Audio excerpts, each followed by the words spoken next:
we're going to compute the following limit of x to the power n over e to x as x goes to infinity. So the first thing that we need to do here is that we can evaluate without worrying about anything. So this one, when x goes to infinity, since n will go to infinity, and this one will go to infinity, and therefore we have this form, infinity over infinity. So we can't conclude, okay? So this is a sign telling us that we need to do more work. So no conclusion, that means more work has to be done. Okay, another thing that we can do is that we know that the exponential is very powerful, is very strong enough. Okay, so the exponential wins when dealing with the log or the power of x.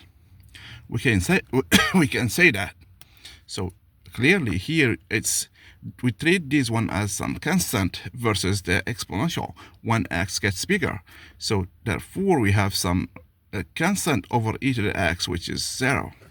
Therefore this limit is 0. Okay, we can do more now. If we don't prove this one, we have to prove this result here.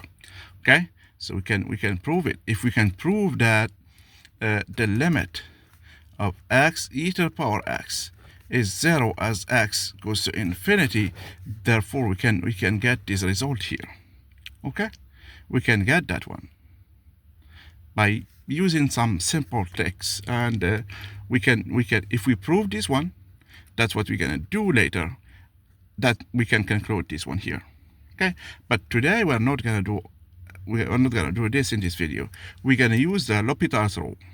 Okay, so when we have this undetermined form, okay, so the limit of f of x over g of x as x goes to infinity is the same as the limit of the derivatives, okay, with the constant that this one is not 0. Okay, so if it's not 0 and this one we still have this form, we can keep going. Okay, we can differentiate one more time. Okay, and we see if we get rid of this form. Okay, if not, we keep going until the nth time. Okay, and in our case, that's what we have to do. So we're gonna do this one many times. Okay, so let's see here. We have the limit of x to the power n over e to the x. So we saw that it's infinity over infinity. Therefore, we have to do more.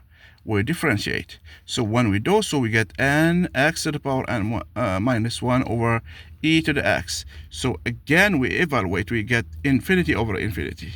We do it one more time. We have n times n minus 1 x to n minus 2 over e to x. So this one doesn't change because the derivative of the exponential is the same. It's itself. So again, we check. We still have infinity over infinity. We do it one more time. We have n. So we have the limit as n goes to infinity. So it's n times n minus 1 times n minus 2 x n minus 3 over e to x. And we see again, we still have this problem. So this problem will go when we get rid of this exponent, this power.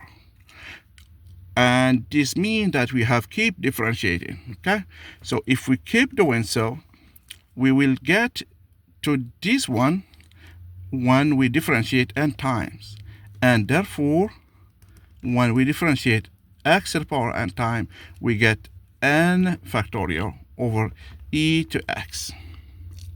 Okay, and therefore here, so this is a constant. Okay, so we have n factorial times the limit of 1 over e to x as x goes to infinity. And this is just 0.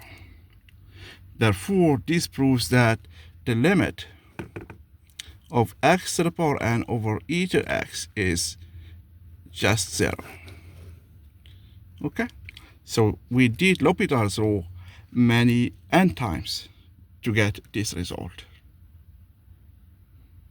Okay, and that's what we have to do. Okay, thank you.